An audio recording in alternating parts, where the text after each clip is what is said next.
Hello, it's John Heaton, and today I'm going to do a reappraisal of living in the material world because coming out of the All Things Must Pass reissue, I found myself reaching for the follow up, which has always been a criminally underrated album. And at times I've placed it higher than All Things Must Pass because it doesn't have the Apple Jam and just because the musicianship is so superb. So let me give you a bit of history. I first picked this album up on cassette tape. I think it was in the Harrods sale, 1979, something like that, on cassette. And got it back to my parents' house and played it in the living room on their hi-fi. And I was just blown away by it and loved the production, and I love the production to this day. I think it's quite Spectre-esque in essence, but probably better actually than All Things Must Pass in terms of production. And the musicianship, you can hear the instruments clearer. So in that respect, it's probably even better than All Things Must Pass.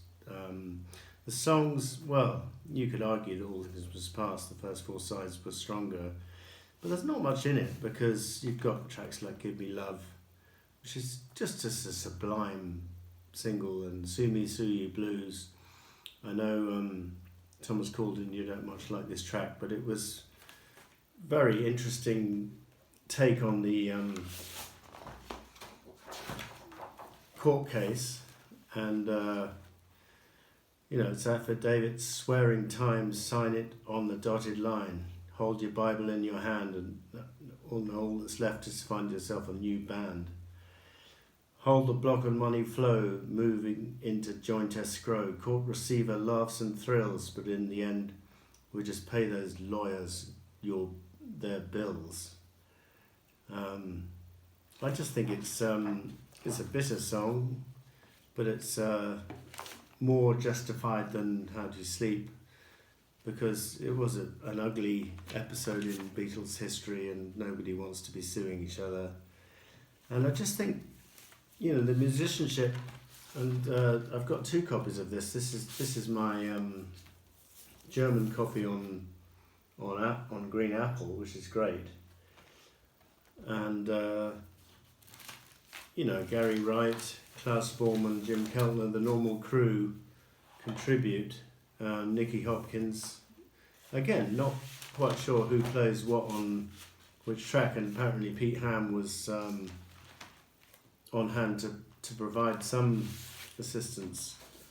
And this is the original copy with the different logo. But both copies came with the excerpt from the Bhagavad Gita, and I remember I was in Miami airport in 1980, and some guy approached me trying to sell me the Bhagavad Gita, and I said, well, I haven't got any money on me, and he goes, yeah, you must have something, and so I gave him $1, and he gave me the book, and I'm a big George Harrison fan, I said, and the guy said, aren't we all? And it comes with the lyrics, and glorious packaging, and the CD packaging was also sensational. So musicianship is up there with All Things Must Pass, in fact almost superior, because you can hear the individual musicians' contributions, and also George Harrison is not allowing Eric Clapton to play any of the lead. He's playing all of the lead, and it's a superb guitar solo on The Light That Has Lighted the World, and particularly on The Lord Loves the One, which is not my favourite song on the album, but it's rescued to some extent by the superb guitar solo at the end. And also on That Is All, another great guitar solo. So it's always been in the shadow of All Things Must Pass, and nobody talks about it. And Marcus Elvis, I know you were complaining that I ranked this album higher than All Things Must Pass in my George Harrison rankings. Well, I mean, it depends what day of the week it is, but the reason I did that is because the apple jam is not here, so it's 100% solid gold for me. And All Things Must Pass is slightly let down by the third disc. That was the only reason. And also because All Things Must Pass has been praised to the heavens, and this album has been largely forgotten. There's a very interesting gatefold picture of the band enjoying a feast in, I think it was in Los Angeles. I'm not sure if that photo's been photoshopped, but Gary Wright, Jim Keltner, Klaus Voormann, Nicky Hopkins, you can see all of them there along with George. The lyrics, well, some people have complained about this album. I mean, for start off, Roy Carr and Tony Tyler destroyed it in their review in the Beatles Illustrated Record, saying this record is almost as offensive as Sometime in New York City, but unlike Sometime in New York City, where John used his peerless vocals, George Harrison has no vocal quality of the same standard, so this can accordingly be dismissed. So they dismissed it, and also they dismissed All Things Must Pass. It's a remarkable irony that the two greatest George albums, or two of the greatest George albums, were lambasted by Carr and Tyler, which is one of the best, still think one of the best Beatles books ever, but shame on them, really. The lyrics, well, are they sanctimonious? Are they preaching at you? Or are they an honest plea for self-betterment? Well, I think a bit of both. The Lord loves the one, is not helped by lyrics like the Lord helps them that helps themselves. And that was at the time when economic crisis in Britain, so that didn't go down well. And the whole Krishna stuff, Jeffrey Gilliano was complaining that I didn't mention the Krishna element in All Things Must Pass, and that's even more prevalent here. And I think it's an important part of the album. He was striving for spiritual enlightenment through Krishna. Maybe he didn't live up to it in the 18 months after this album came out, because it was a bit of a traumatic period for George with his affair with Maureen, Ringo's wife, and then his tour of North America didn't go too well. So, but those people who say the lyrics are sanctimonious and preaching, I don't have much time for that, because I think this is a beautiful album. And I remember buying it first from Harrods, I think it was. It was a Harrods sale. Can't remember if it was January 79, something like that. Picked it up on cassette. Picked up a lot of Beatles solo albums on cassette at the time, and got it back. Played it in my parents' living room, and just blown away by the string arrangements. And what's interesting is John Barham is doing the string arrangements, who also did the string arrangements for All Things Must Pass. But you're without Phil Spector adding the wall of sound. So maybe this is the kind of sound that some fans are looking for when you're looking for a de-spectorized All Things Must Pass. Well, look no further than this album.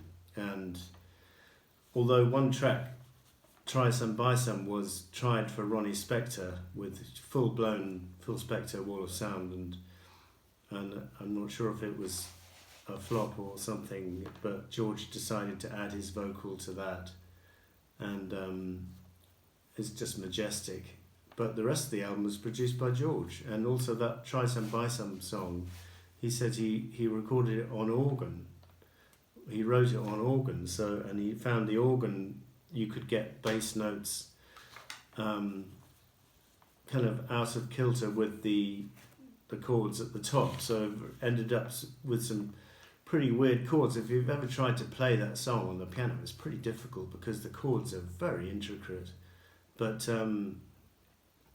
excellent song. And in terms of songwriting, I think The Light That Has Lighted the World is one of George's best, and brilliant guitar solo. Give Me Love is one of his top 5 singles ever, top 3 probably. And the title track is bouncing along and quite enjoy it, you know. We started off quite poor, we got Richie on a tour. I think it's good words, and he struggles to pronounce the word material a little bit, but I enjoy that track, and a few hidden gems like Be Here Now. Just an acoustic number, and my friend Mike Abbott loves this song. He doesn't rate lyrics, by the way, he just goes for the music, and he says musically speaking it's a highlight, and you know, I agree, but I also quite like the words as well. And The Day the World Gets Round was written after the day after the Bangladesh concert, you know, the day the world gets round to understanding where it is, using all it's found to help each other hand in hand. The day the world gets round to understanding where it's gone, losing so much ground, killing each other hand in hand, such foolishness in man. I want no part of their plan, oh no. If you're the destructive kind, now I'm working from day to day, as I don't want to be like you. I look for the pure of heart, and the ones have made a start. But Lord, there are just a few who bow before you. In silence they pray, oh how they pray for the day the world gets round. Well, you could argue that is a bit of a preachy lyric, but I think it's very heartfelt, and I've always loved this album. In fact, in recent weeks I've made quite a few negative videos about this and that, you know, marketing tactics, or, you know, people silencing someone for their opinion. But I want to get back to the music, because this is why I started my YouTube channel, and this is one of the albums which I can find very little fault for. Seriously, I mean, it was in my top 10 solo Beatles albums, and, you know, if push comes to shove, it could even be preferred for me to All Things Must Pass. It just depends on the day of the week. And great cover. And this, I remember this album was impossible to find on vinyl in the late 70s. It was out of print. And I eventually found a copy, I think it was in Record and Tape Exchange in Notting Hill Gate. So I was very happy to find that. But as I said, I originally picked it up on cassette. And I just think this is one of George's tour de force. I mean, maybe some people say he left it too late after All Things Was Past for releasing the follow-up, and hence his star had kind of waned a bit. And the critics digged in, well, they did dig in, but the fans took it to number 1. But then the following year, Dark Horse failed to chart in the UK. So this was the start of the commercial decline for George. But in my opinion, All Things Must Pass and Living in the Material World are just 2 absolutely sublime albums, back to back.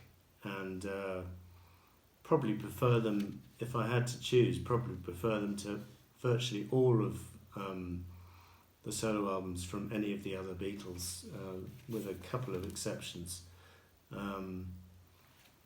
So what else have we got to say? I think I've said everything. Yeah, as I say, the reviews were not good.